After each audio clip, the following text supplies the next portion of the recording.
To my right here is Jackie Reeses, who's head of Square Capital. We have a lot of things to go through, but we were just talking backstage, and I would love to actually just scrap it and start with the first thing, and that's really the topic of diversity on boards. And it's something that we talk about a lot, even at the very early stages, and it's something that you have a lot of experience with. So I'd love to just get your point of view on what you think is a good operating board and what diversity means to you. Yeah, so I don't know how many folks are CEOs in this room, investors, operate with a board. But I think in today's environment, every board needs to be talking about both diversity as well as what are the structures in a company that are operating to understand the new environment that we're living in. And so every board of directors should be having a conversation about what's the culture of the company, what structures are in place if there's a problem, who evaluates it, does the board know about it? Because there are all kinds of signals within a company about inclusion. How do people feel when they work there? Do they have issues with regard to harassment and all kinds of things like that? That if the board's not finding out about, to at least understand that at a macro level and how the company is feeling, they are completely negligent in their duties as a board member. And what's interesting, there was a study done a few months ago, I think it was by Heidrick and Struggles, that said even as of 3 months ago, boards were, I think it was like 86% of boards still had not had a conversation in depth about harassment, diversity, and issues like that. And so I think it's something everyone needs to think about, even if they just take an assessment of how a company is doing and understand where they're at risk. I think no matter what, a company will have issues that come up. The question is, how do you respond, and what did you put in place in advance to be able to deal with issues? And I think being smart about it so that you take issues seriously and manage them thoughtfully with dignity and treat people really well has to be top of mind for everyone in a board today. I'm hoping that people do that, because I think it helps people think about how do you treat employees fairly, and is the company creating the right environment to do that, and does the board know it? So as a board member, I'm constantly trying to toe the line between adding value and balancing between not going too far and really kind of getting in the weeds and in the way, frankly, operating. So I'm curious, what specifically has worked for you structurally to really have something in place to find out things what's like going on? Yeah. I've probably been on 15 boards over the last 20 years, from very large companies to really, really small, like startups that are super fun and engaging. And I think sometimes it's really hard as a CEO to get caught in the weeds, and you kind of get lost in your day-to-day and you're not quite paying attention to issues that are going on in the culture of the company, or you know it and you focus on it, but like something needs to come in over the top and say, give me a summary of the culture of the company. How do you think about it? Do you think people feel in general, overall, it could be any group, do you feel like people get treated fairly? And how do you know that? How do you know how people feel? Because you can go through numbers, and every company should be going through numbers, like who are you hiring? What's your pipeline look like? Who's leaving is also kind of interesting. But then understanding the overall perspective of how people are feeling is also really helpful. And so I would ask to get like an audit, like a summary of how things are going within companies, in order to get a good assessment. And it needs to be some combination of quantitative analysis, because there's no hiding behind that, and also like a qualitative assessment to understand the dynamics of what is it really like to work in a company. I think Square, for example, is a really special place to work. I think we have an amazing culture. And what I love about it is that I just think it's a really nice place to work. I mean, like, people like each other, they debate each other, it's respectful, it's thoughtful, and it is not utopia, and it's not family, and it's not, decision by consensus, but it's just like a wonderful environment of people who just kind of respect each other and get along. They fight, but fights usually end up being talked about. And I think some of those elements of culture are probably related to an openness of getting things wrong and saying we kind of won't get things right all the time, and things that we don't get right, can we at least talk about them and have an open conversation so that you almost demystify the issues of like, what'd you get wrong and why?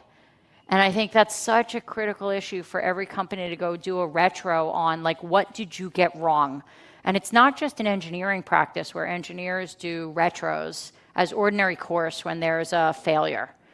There are so many things that could go wrong about the way something happens. You know, did something happen in a marketing email? Did something happen in a public announcement that you're trying to do? Did something happen in a product? And if you can't have an open conversation about like, what'd you get wrong and what would you change going forward, I think that's a total fail. And I think you can do that in an environment that takes away the stigma of failure. And where you can take away the stigma of failure, God, is that powerful, because it enables people to admit their mistakes. And unless you admit your mistake, you're never going to fix the things that are problems. You'll like hide and burrow behind them and pretend, you know, blame someone else. And that is such not a healthy strategy for a successful company. And so I think that's a very special quality to have in a culture and environment where you can build that practice into the everyday behavior of how a company operates. I'm so happy you brought up diversity. It's something that we talk about at Canaan and with our companies all the time. I'm not sure if you're familiar with Always. It's an organization that two of my colleagues, Nairi and Maha, helped to co-found. So go get them. Really yeah, go help. I think yeah, it really does drive real value inside of our businesses, and something we really value quite a bit. I would love to switch gears a little bit and talk about Square. So we just went through your career. And so what was it about Square that really excited you and made you make the leap to join the team there? Yeah, I had a fascinating situation at Yahoo. I'll start there, which I was the chief development officer of Yahoo. And I sat on the board of Alibaba and dealt with the Asian assets, which was like a huge portion of the value attributed to the public entity. And it was incredibly high stakes, high drama, frankly, for Yahoo shareholders. And, a fascinating story in its own right, which created incredible tensions with the core operating company. And, that was a really fun experience to have. Just an incredible situation. But what I loved about Yahoo, one, other than the people at Yahoo had the most incredible spirit. It was like the company operated in spite of its general leadership across years. And there were so many talented people at the company, many of whom are at Square, thankfully.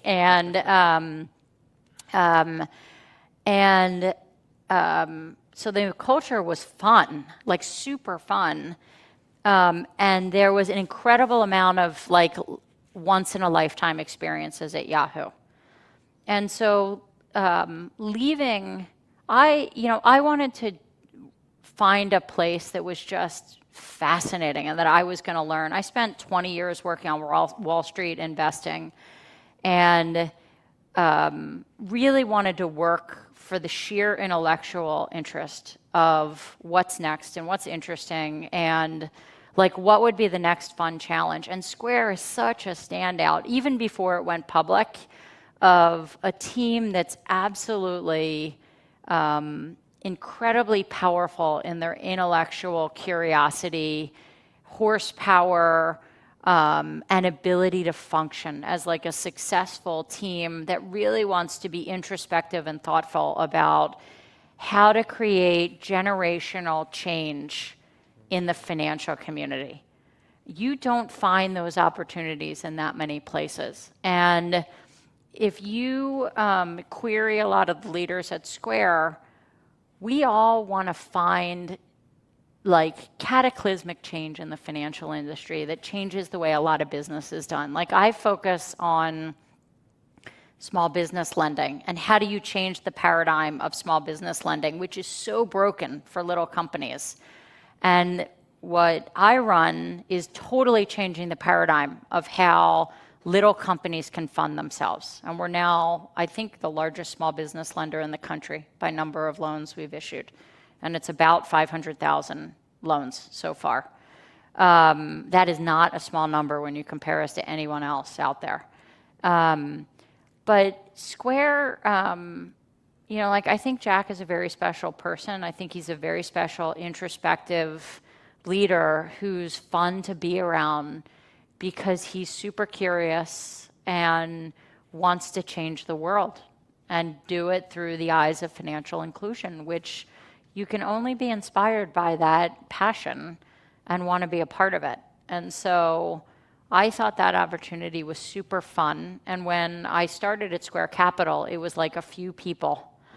And it was before we even issued loans. And even though I had this like super fun, interesting situation at Yahoo, I wanted to go to the little tiny team. I think that's actually an interesting lesson.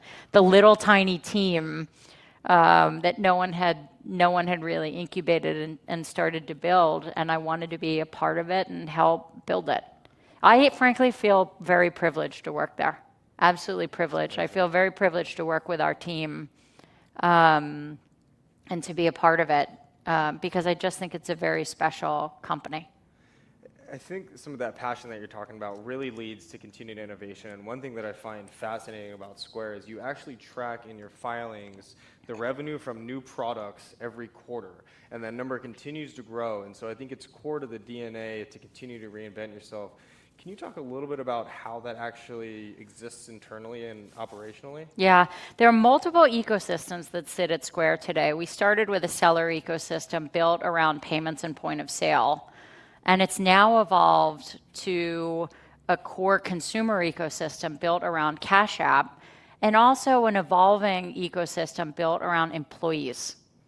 And so it's interesting how we've been able to take these concentric circles of activity built around payments and an insight around some problem that we see, and then evolve it to start a skunkworks organic operation within the company, hack it together, test it, and then go build a product that then becomes in and of itself a significant ecosystem for all of Square. And I think we're very unusual in our ability to do that on an organic basis versus an M&A basis. And if you think about the core Square payments business, payments point of sale, which is a significant driver of Square and our ongoing performance, we now have Cash App. That has seen a lot of interest of late because of the scale that it's achieved. That's the consumer ecosystem. We have a payroll product, which is still small, but evolving quite nicely.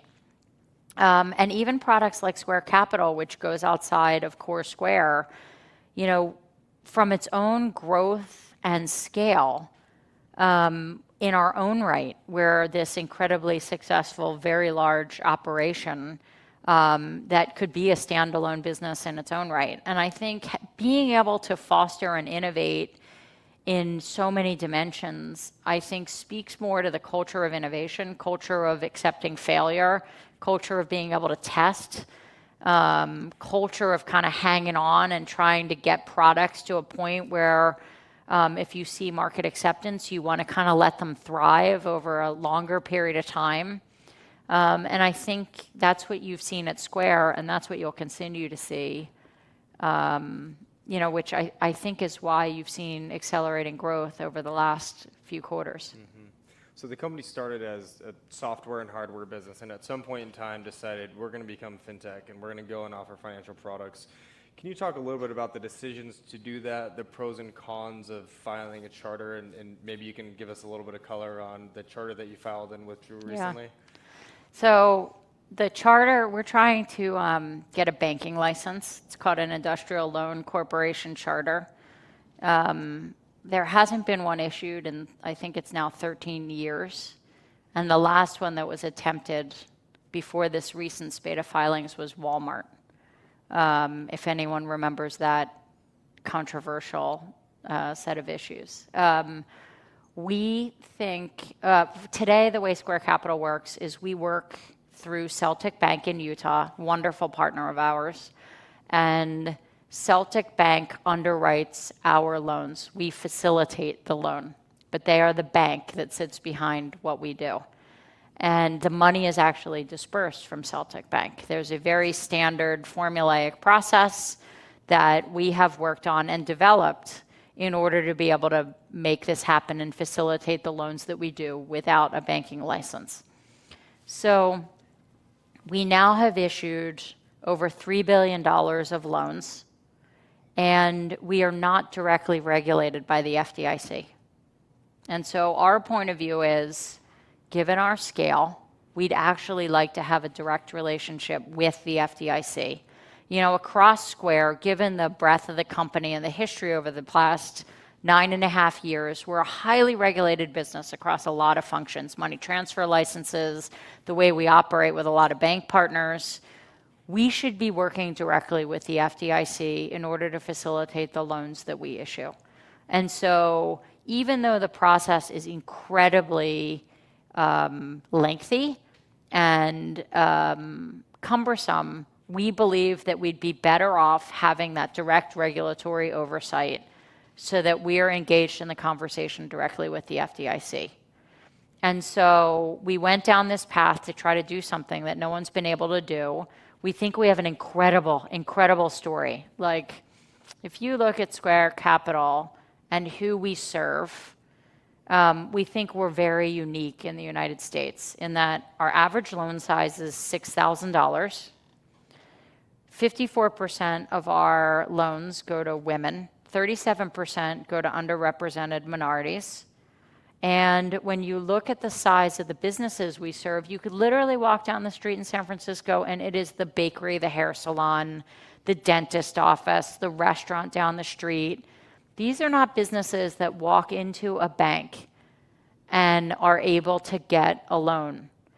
They're, you know, someone would say, that's great, call me back when your loan is $1 million or more. Call me back when your loan is $250,000 or more. That would be fine, except for these sellers have sales of $250,000. They don't want a loan at $250,000. They want a loan to buy a new cappuccino maker for their bake shop because they think if they sell cappuccino rather than just straight coffee, they'll make an extra $20,000 that year.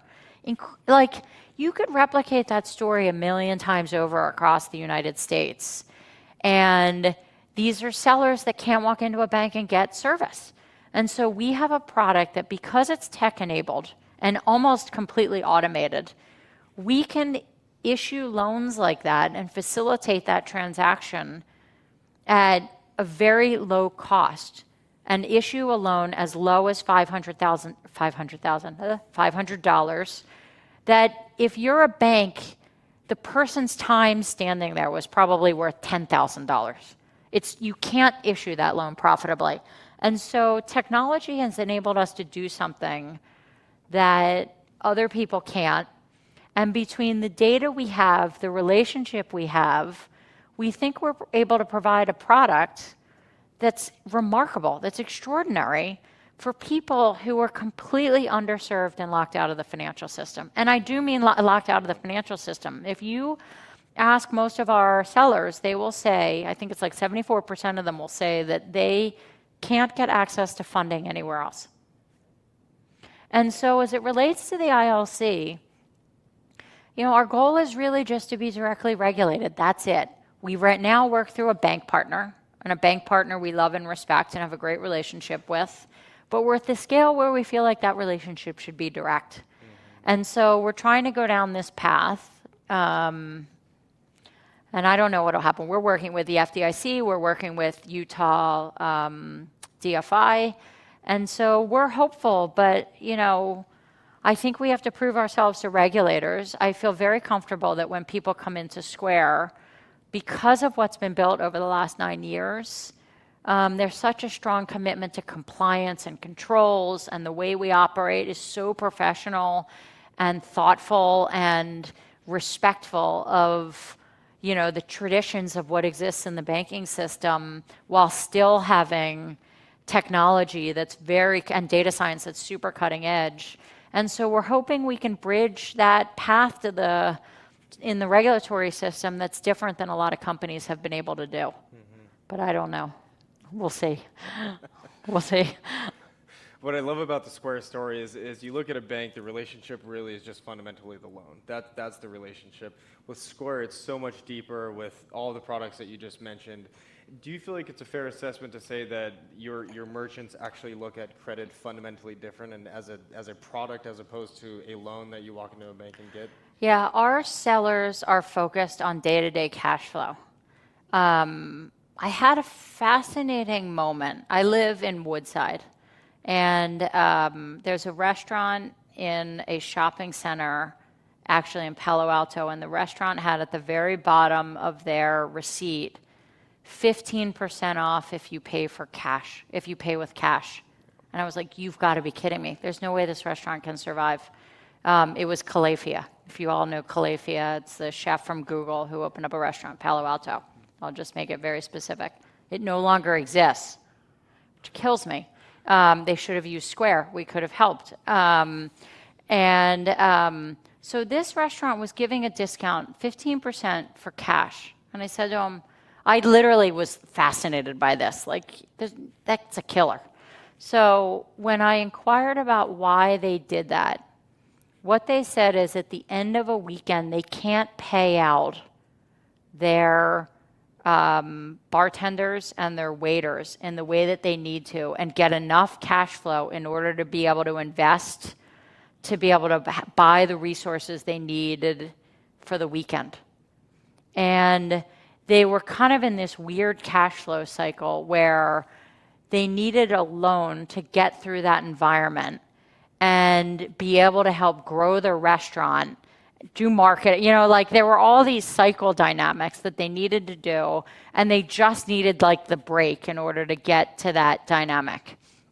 And so I think what we see is either day-to-day cash flow needs, where something comes up, Tuesday you need it because that's when you pay your supplies, Thursday you're fine.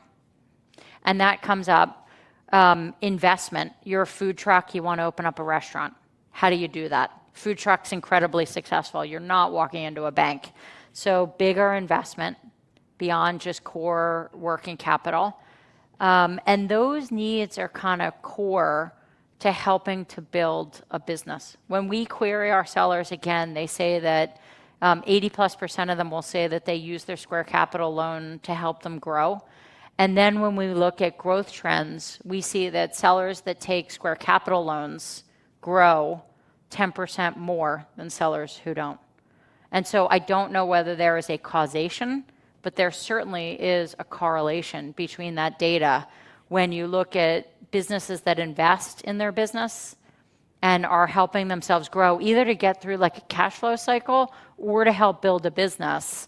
And so there's a lot there around helping to fund these small businesses and getting them through these moments where they would either go into credit card debt, they'd ask their friends and friends and family, no one wants to be in that situation, or they go through lending situations which have personal guarantees and all kinds of issues attached to them, which is something that we don't do. It's a very simple cash flow lending product that we have to our sellers. And so it's, I think the stories of the sellers really tell the story of I had a big gay ice cream shop in New York. I started in a food truck. Then I opened a location on 10th Street. Then I opened a location on Barrow Street. Then I want to open one in LA. I mean, you could multiply that by tens of thousands. They're amazing stories.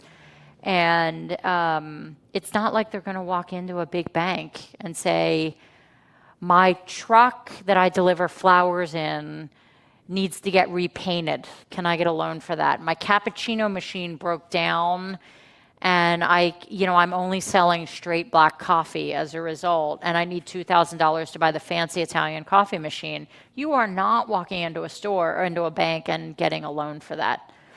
And I think that's a gigantic hole in the market. And we're trying to serve, businesses in the United States who, are the lifeblood of our economy, frankly. Yeah. So I'd love to address that and maybe put your Apex investor hat on for a moment. For a long time, it's been very hard to both operate and invest in SMB-focused businesses. There's organic churn that we just talked about, unfortunately. Average contract values are low. What do you think has changed? We've seen a lot of successful businesses like Square, Shopify, Wix, Dropbox, Box, so on and so forth. What has changed to allow companies to go out and serve these merchants that really need these software solutions? I think what all of those companies have in common is that they did it in an automated way and used technology in order to serve and onboard customers in a way that they could do, in a cost-attractive way. Like if you think about trying to go out and serve the SMB market with feet on the street, that's incredibly costly. And so when you have to embed those costs into your pricing, it just creates a barrier to onboarding sellers. I think what was interesting about Square is almost all of the original sales up until a few years ago were all inbound sales and all automatic from download the app and you can get onto Square automatically. That's extraordinarily powerful. And even today, the majority of Square is completely automated, where someone downloads an app and is able to onboard, input their inventory, get their order system up and running. And the fact that there's such intelligent automation behind it is what really differentiates. And I think we're not alone in that and being able to serve SMB, but I think that really is the secret sauce of being able to deliver a product that really small businesses can use.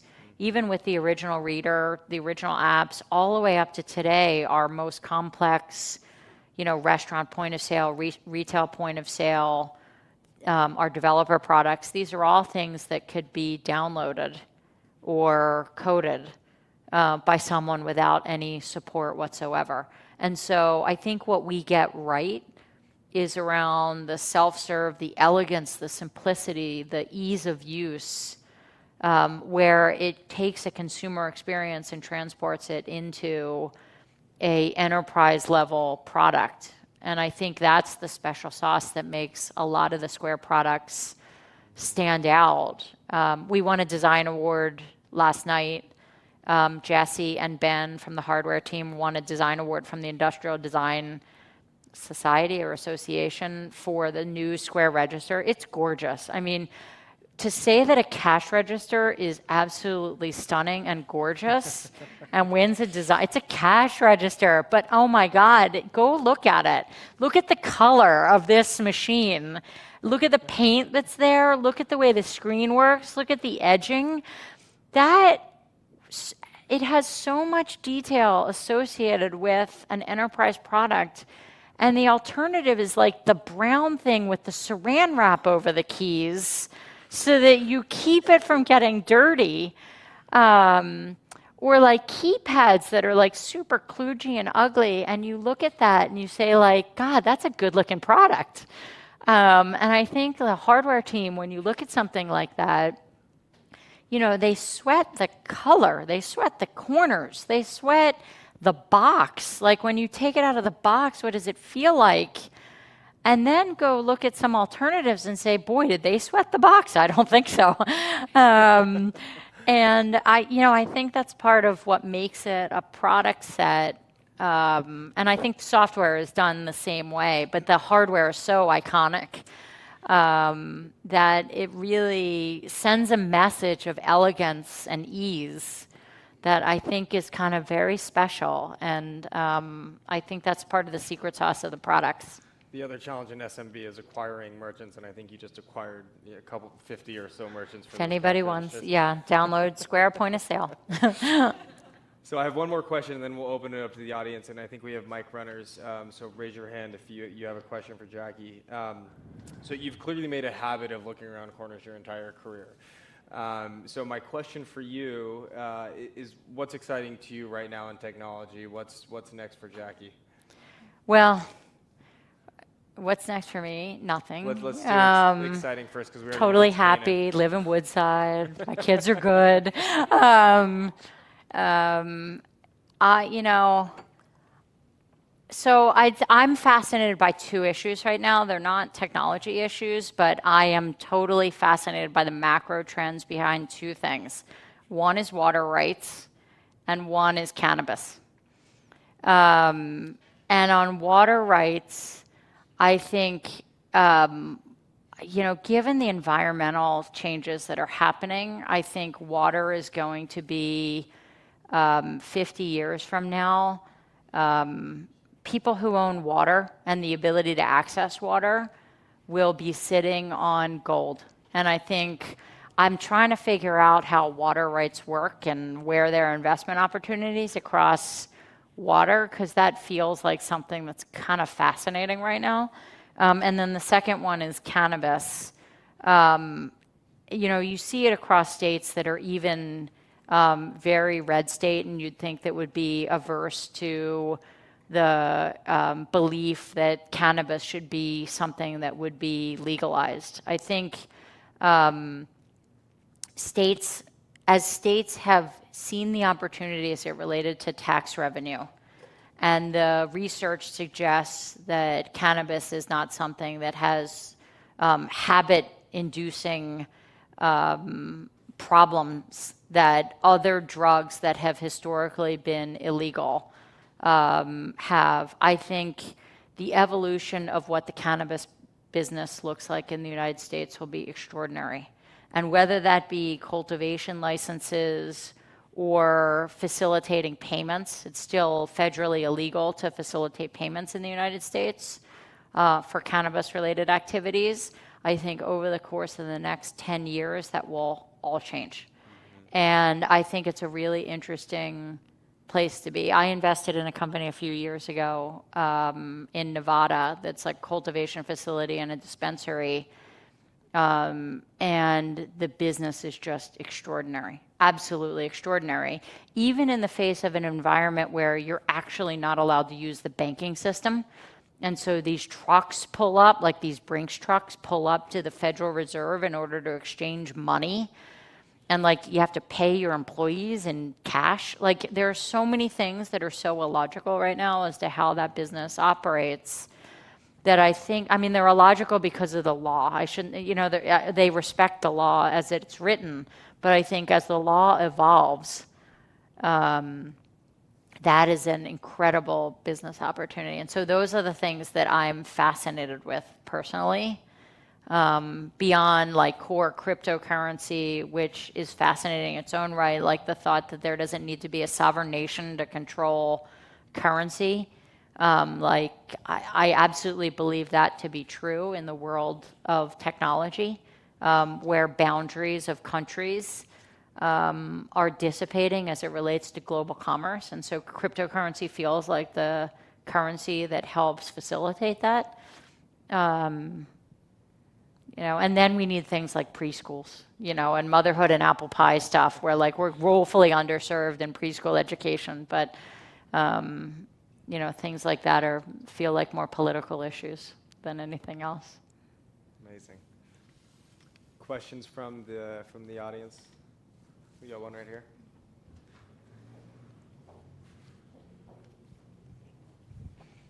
Hi. Hello. You talked about when you joined Square, how it was like this smaller company and these like out-of-box thinkers. And now that the company's grown, and I guess even more so with the whole bank charter thing, there's probably... The whole what thing? Bank charter. Oh, okay. Bank charter. Got it. There's probably a lot more regulation, and you're dealing with a lot more organizations that are more conservative, I guess, in the way they think about things. And I was just wondering, like, how do you mitigate this tension between, like, staying creative, innovative as a company while working with, these more conservative organizations? Yeah, it's interesting because capital, more than other teams at Square, deals with a far more intensive regulatory regime than other teams in the company. And it's extraordinary the level of compliance that we have to go through, whether it's phone calls getting recorded and audited to, all of our emails that we send out for marketing sit in like an audit control system. We had to build a shadow system so that we could always backtest all of our data. Like, we have to go through extraordinary amounts of controls so that we can manage not just for the regulatory regime that we have with governments, but also for our investors. We have external investors in capital, and those investors expect a level of precision that is extraordinary, and we owe them to deliver that. And they, in some cases, are daily public company 40 Act reporters. And so while a public company might report on a quarterly basis, Square Capital reports on a daily basis, just to give you a sense of our accounting systems and controls around settlement and moving money. Having said that, I can't think of a better place to be in order to have to manage that level of process because of what existed at Square from day one, which is an ability to appreciate and understand the system that exists, work within that system, whether it be the banking system, credit card system, controls around money movement. And so there's an extraordinary level of support in order to facilitate that.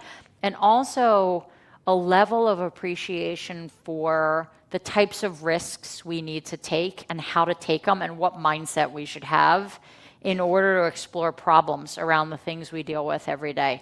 And I think we very thoughtfully and in excruciating detail weigh the risks we take and what we're doing with innovation. And I think we're kind of good at that, to be honest with you. Right now, it feels like we're in a good spot where we're able to weigh that. We don't always get it right, but at least we're thoughtful about like when we get it wrong. And so, I think also the idea around innovation is a mindset. Just because you're big doesn't mean that you have to all of a sudden back off pushing the envelope on risk. I think it depends on the time frame at which you're willing to look and experiment on new products. Do you have a long-term mindset that's willing to invest in something that's totally innovative? I think we completely do. And are you willing to take risks around products that might not show any promise for a long time? And you have to just, slog it out because you absolutely believe that there's product market fit. And, go build the products. And I think we have a great balance of trying to get that pushing the envelope on that regardless of size. Having said that, I think we're always mindful of checking ourselves because it is something that worries us, and we talk about it all the time, like making sure we're operating quickly, using speed as a strategy, not letting scale, bureaucracy get in the way. I think those are issues. God, if you're not mindful of those, you could really get into a lot of trouble. And so I think we should check ourselves and make sure that that is in fact the case.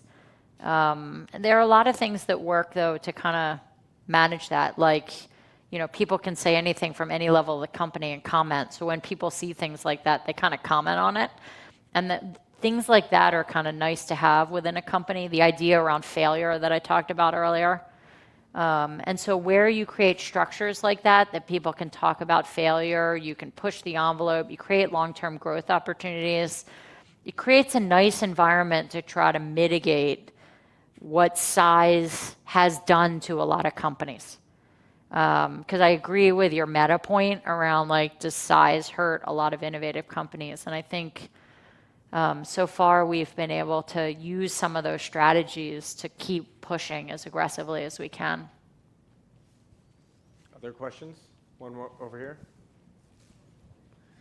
And we'll go Michael next. Hi. What are your thoughts on, like, I guess maybe the macro trend of like other companies focused on payments processing going into more of like the lending space? Anything from a... I don't blame them. I would too. If I were a payments processor, I would absolutely go into the lending space.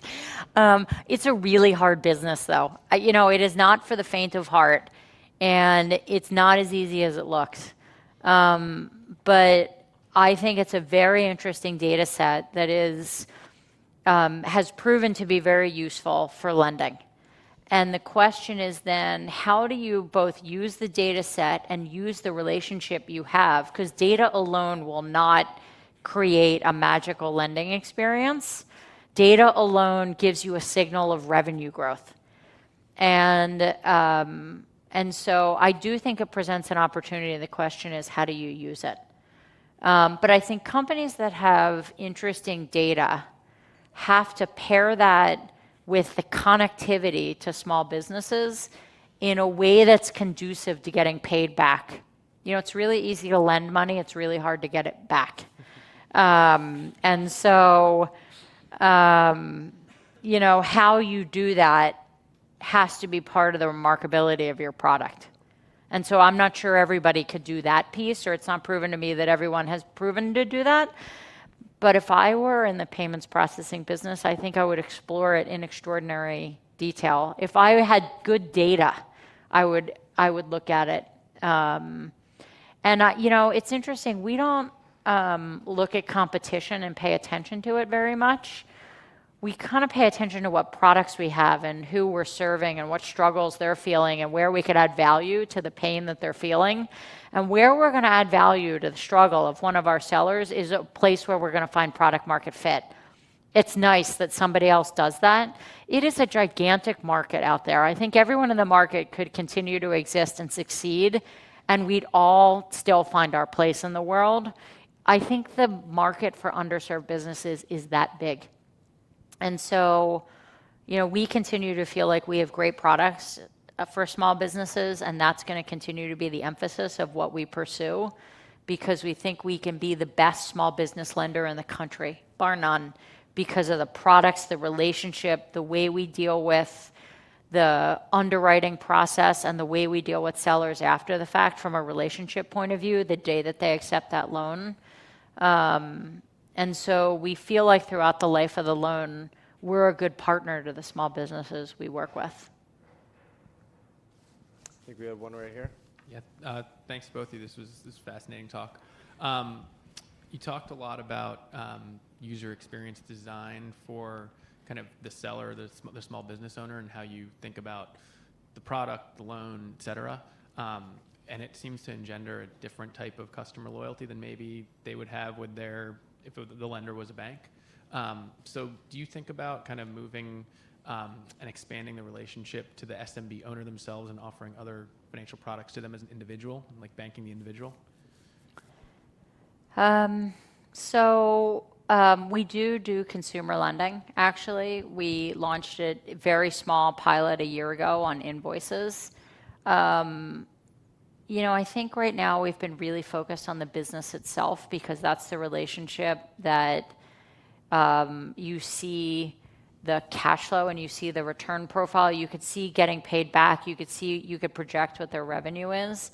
I think as an individual, I think there are use cases around big things that people take loans out for. Mortgages, school, car are the big three. They've been around for tens of years, and they're really the big categories where people invest most in credit products.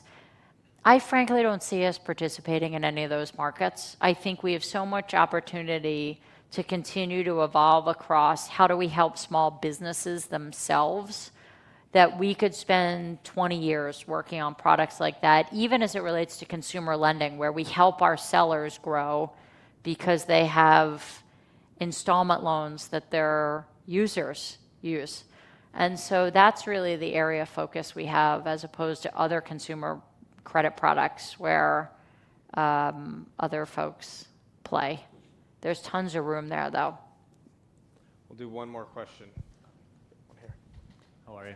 Hello. So I've worked for commercial banks for the last 10 years, and I'd say the number one inhibitor to growth or innovation is regulation.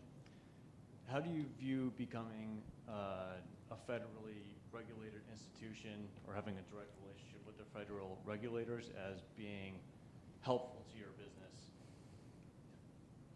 So we already have the compliance. So the question is like, why would you put yourself through that? I suspect is like the Basically, underlying question of how could that be good for a growth business and a technology company? Because it's tough. We're already there. We operate through Celtic Bank, and Celtic Bank is an FDIC ILC based in Salt Lake City, Utah. And so we already go through audits and incredible regulatory process where we are already reviewed. And so we have the teams in place that's been doing that almost since day one of when we had loans. We already had the team in place in order to be able to complete the compliance. It's a fairly extraordinary and exhaustive level of review that we have to go through, and it ranges from things like capital is the one product at Square that has a board committee. And we have 2 people on our board who are very focused on compliance and controls, and we spend time with them so that they make sure that we're looking at like complaints, issues we have, what are we doing from a regulatory point of view to make sure that we comply with the rules across both states and the federal government, because we're licensed in both jurisdictions. Our consumer business is licensed on a state-by-state basis. And frankly, in some cases, we have like city licenses. Like we're a Yonkers debt collector. Today, I signed our licenses for a city in Alaska.